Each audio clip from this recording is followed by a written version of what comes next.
Like share जरूर करें। 8वें अध्याय के 3 श्लोक में गीता ज्ञानदाता कहता है वो परम अक्षर ब्रह्म है। गीता जी अध्याय नंबर 15 के श्लोक नंबर 1 से 4 और 16-17 में ये बहुत विस्तार से जानकारी दी गई है। तत्वदर्शी संत की पहचान भी बताई गई है कि उल्टे लटके हुए संसार रूपी वृक्ष के सभी विभाग जो बता देगा। जैसे अक्षर पुरुष एक पेड़ है, निरंजन वा की डार, निरंजन कहते हैं सर्व पुरुष को। दूसरे शब्दों में हम कहें कि अक्षर पुरुष एक पेड़ है, सर्व पुरुष वा की डार और तीनों देवा शाखा हैं ये पात्र रूप संसार। पेड़ हम कहते हैं जो जमीन से बाहर दिखाई देता है, पृथ्वी से बाहर दिखाई देता है, उसको पेड़ बोलते हैं, वृक्ष बोलते हैं। और जमीन में जो गुप्त है, प्रोक्ष है, वो जड़ है, वो मूल है, वो परम अक्षर ब्रह्म है जो प्रोक्ष है। यजुर्वेद अध्याय नंबर 40 के श्लोक नंबर 17 में ये गीता ज्ञानदाता अपनी भी जानकारी देता है कि मैं तो ऊपर खम ब्रह्म, अहम खम ब्रह्म ओम, मेरा ओम नाम है। और खम माने ऊपर स्वर्ग में, यानी अंतरिक्ष में, स्वर्ग में, महास्वर्ग में यानी ब्रह्मलोक में मैं रहता हूं। और वो परमात्मा, पूर्ण परमात्मा तो गुप्त है, प्रोक्ष है। तो यहाँ गीता जी अध्याय नंबर 15 के श्लोक नंबर 1 में लिखा कि ऊपर को जड़ वाला, नीचे को तीनों गुण रूपी शाखा वाला, ये उल्टा लटका हुआ संसार रूपी वृक्ष है। और जो संत इसके सभी विभाग बता देगा, पत्तों सहित, जड़ से लेकर पत्तों तक, भी तना कौन भगवान है फॉर एग्जाम्पल है, और जड़ कौन भगवान है इस संसार रूपी वृक्ष की। जड़ मीन जिससे सभी क्रियाएं हों, जिससे सबकी उत्पत्ति हुई हो, जो सबका जनक है और सबका धारण पोषण करने वाला, सबका पिता है, वो जड़ रूपी परमात्मा है, वो परम अक्षर ब्रह्म है। और तना जो है ये अक्षर ब्रह्म है, और उससे निकली हुई मोटी डार समझो ये सर्व ब्रह्म है। और उस सर्व ब्रह्म का यानी उस डार का 3 शाखाएं हैं, ये रजगुण ब्रह्मा, सतगुण विष्णु, तमगुण शिव जी रूपी शाखाएं, और हम पात रूप संसार। तो परमात्मा ने आकर बताई थी सच्चिदानंद घन ब्रह्म की वाणी में, उस तत्व ज्ञान में बताया कि अक्षर पुरुष एक पेड़ है, निरंजन वा की डार और तीनों देवा शाखा है ये पात्र रूप संसार। गीता ज्ञान दाता कहता है कि जब तुझे तत्वदर्शी संत प्राप्त हो जा, उसके पश्चात 15वें अध्याय के 4 श्लोक में कहा कि उसके पश्चात परमेश्वर के उस परम पद की खोज करनी चाहिए जहां जाने के बाद साधक फिर कभी लौटकर संसार में नहीं आते, अर्थात वो पूर्ण मोक्ष प्राप्त कर जाते हैं, उनके सब संकट मिट जाते हैं। और फिर कहता है कि जिस परमेश्वर ने अपने से अन्य परमेश्वर के बारे में कह रहा है कि जिस परमेश्वर से संसार रूपी वृक्ष की प्रवृत्ति विस्तार को प्राप्त हुई है, अर्थात जिसने सभी ब्रह्मांडों की रचना, सभी आत्माओं की रचना की है, और उसी की भक्ति कर, नथिंग एल्स। गीता ज्ञानदाता कहता है कि उसी की भक्ति कर, मैं भी उसी की शरण में हूं और सबकी पूजाएं त्याग दे तू। 15वें अध्याय के 16 और 17 में 3 प्रभु, सर्वपुरुष, अक्षर पुरुष और परम अक्षर पुरुष, सर्वब्रह्म, अक्षर ब्रह्म, परम अक्षर ब्रह्म, इन तीनों की जानकारी विस्तार से है। पुण्यात्माओं,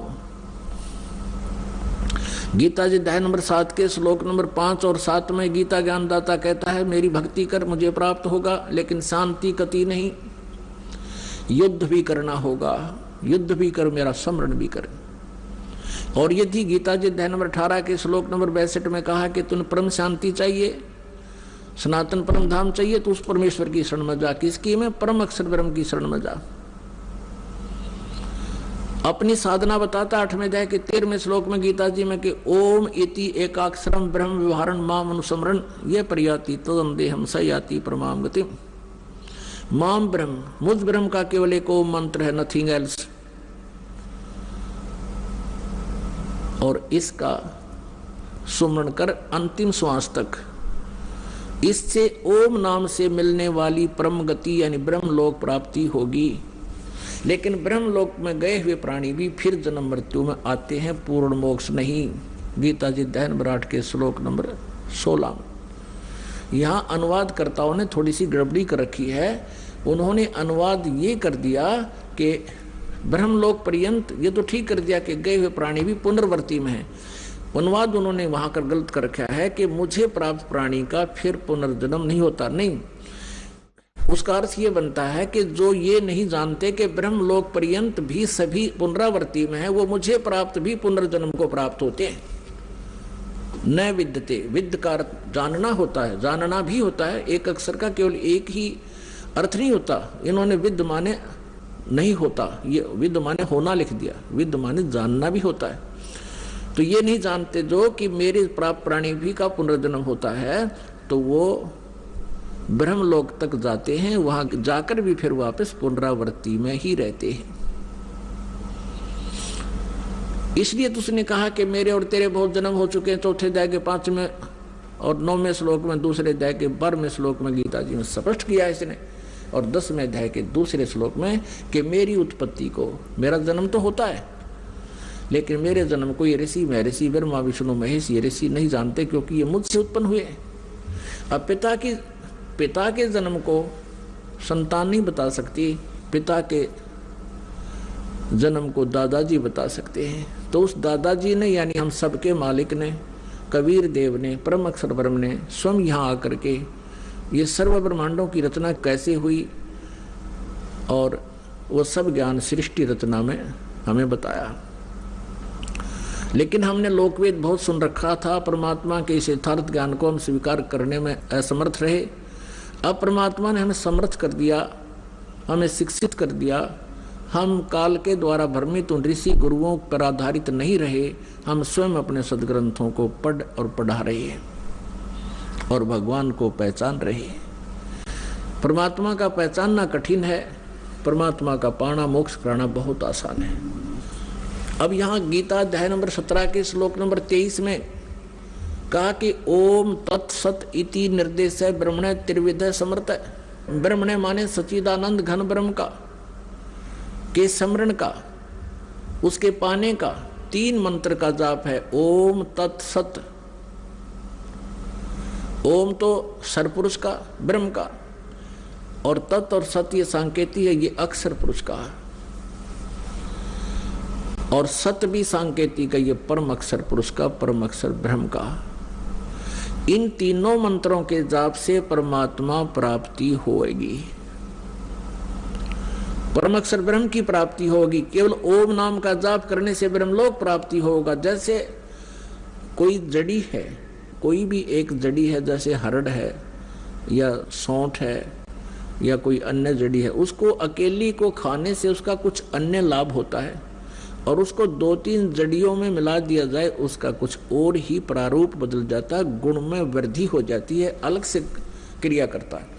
तो ऐसे ये अकेला ओम का नाम जब जाप किया जाता है तो वो ब्रह्म लोक तक प्राप्ति होती है, ब्रह्म तक की परम गति को प्राप्त होता है। और जिसको गीता जी अध्याय नंबर 7 के श्लोक नंबर 18 में गीता ज्ञानदाता कहता है कि ये ऋषि जन, ऋषि महर्षि जो ज्ञानी आत्मा है वो हैं तो उदार, जो चौथे नंबर के हैं, एक आरत, एक अर्थार्थी, तीसरा जिज्ञासु और चौथा ज्ञानी। ये ज्ञानी हैं तो उदार आत्मा, लेकिन ये मेरे वाली अनुतमाम मैंने कति श्रेष्ठ गति में ही ये आस्थित रहे, आश्रित रहे। लेकिन ये आत्मा बहुत अच्छी है, भगवान के लिए समर्पित है, लेकिन मेरे वाली गति में ही ये आश्रित रहे, मेरे वाली घटिया। इन्होंने अनुतमाम का अर्थ अति श्रेष्ठ लिख दिया है, तरह गजब भैया। अरे बैड का अर्थ अंग्रेजी में कोई गुड लिखा है, उसके साथ मूर्ख नहीं। लेकिन ये समझ नहीं सके कि भगवान अपनी साधना को अनुतम नहीं कह सकता, लेकिन भगवान ये झूठ भी नहीं बोल सकता। उस परमेश्वर से डरता हुआ इन्हें सच्चाई भी बतानी पड़ी। तो प्रसंग चल रहा है कि ओम तत्सत इति निर्देश है ब्रह्मणे त्रिविध समर्थ है। उस सच्चिदानंद घन ब्रह्म का, परम अक्षर ब्रह्म के पाने का ये 3 मंत्र का जाप है। ये 3 मंत्र की मजदूरी है, साधना है। इस क्रियाओं के करने से परमात्मा मिलेगा। यानी जैसे औषधियां बनाई गई है कई जड़ी मिला करके, उसको खाने से रोग नाश होगा, ये समझना। इस मंत्र के जाप करने से विधि व विश्वास से प्राप्त करके, अन्य वैसे नहीं अपनी मर्जी से या किसी सिरफरे से लेकर के इसका कोई लाभ नहीं होगा। अधिकारी बिना कोई भी कार्य सफल नहीं होता। तो इस दास से लेकर के तुम इसका जाप करोगे तो आपका जन्म और मरण का ये रोग कटेगा और परमात्मा मिलेगा, स्वस्थ हो जाओगे। अपने आत्मा 8वें अध्याय के 5 और 7 में तो ये खुद कहता है, मेरा भजन कर, मेरा जाप कर, मेरा स्मरण कर। 8वें अध्याय के 13वें श्लोक में अपना मंत्र ओम बता रखे है, मुझ ब्रह्म का ओम मंत्र है, एक अक्षर का। और फिर 17वें अध्याय के 23वें श्लोक में उस सच्चिदानंद घन ब्रह्म के पाने का मार्ग है। ये तत् और सत्य गुप्त है, इससे ये काल परिचित नहीं है इन 2 मंत्रों से। इसलिए इसने ऑप्शन छोड़ दिया है 4थे अध्याय के 34वें श्लोक में कि उस तत्व ज्ञान को, परमात्म तत्व को, परमात्मा के बारे में विशेष जानकारी को तत्वदर्शी संतों से जाकर समझो, वो बताएंगे।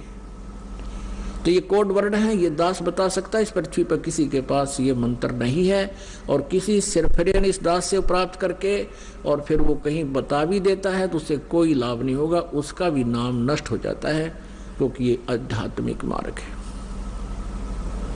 और काल ये चाहता है कि कोई 1-2 ऐसा सिरफिरा तैयार कर दूं जो औरों का विनाश कर दे, लेकिन अब आप समझदार हो, शिक्षित हो, अब इस बोल